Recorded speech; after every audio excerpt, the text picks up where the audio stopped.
Et Magdeleine, 7, 8. Elle est super contente de l'avoir et en même temps, elle a du mal à les verrer. Je m'appelle Christine Galvin et je travaille au service des archives depuis 16 ans et à la mairie depuis 25 ans. Mon métier, c'est d'être à la fois archiviste, médiatrice culturelle et documentaliste.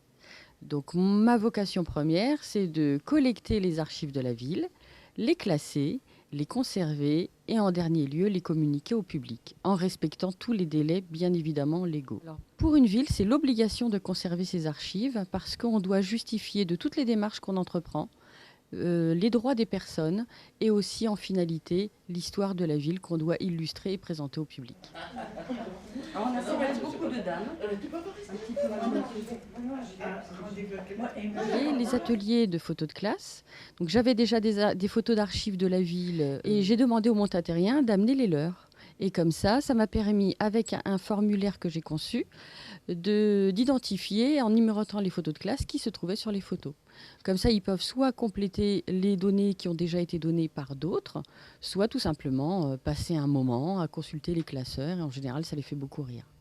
Parce que c'est vraiment intéressant, ça rappelle plein de souvenirs, ça fait travailler la mémoire et en règle générale, on rit bien.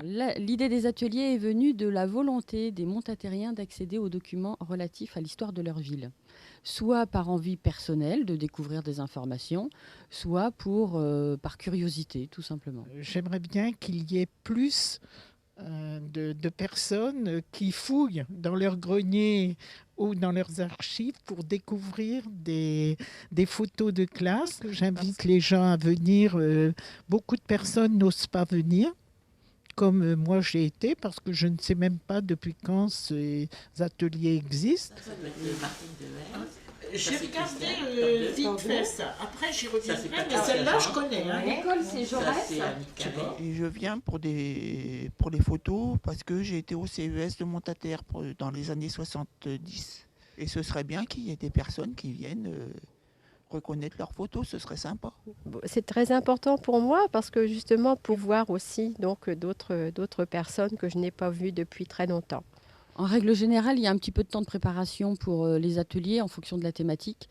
Il faut sortir des documents d'archives qui sont classés à des endroits, dans un magasin d'archives anciennes pour tout ce qui est avant 1945. Puis pour les autres, c'est dans des dossiers thématiques qui sont soit dans mon bureau, soit dans une annexe. Ma collègue est là pour m'assister dans les recherches au quotidien, accueillir le public, donner des renseignements, prêter des dossiers d'archives.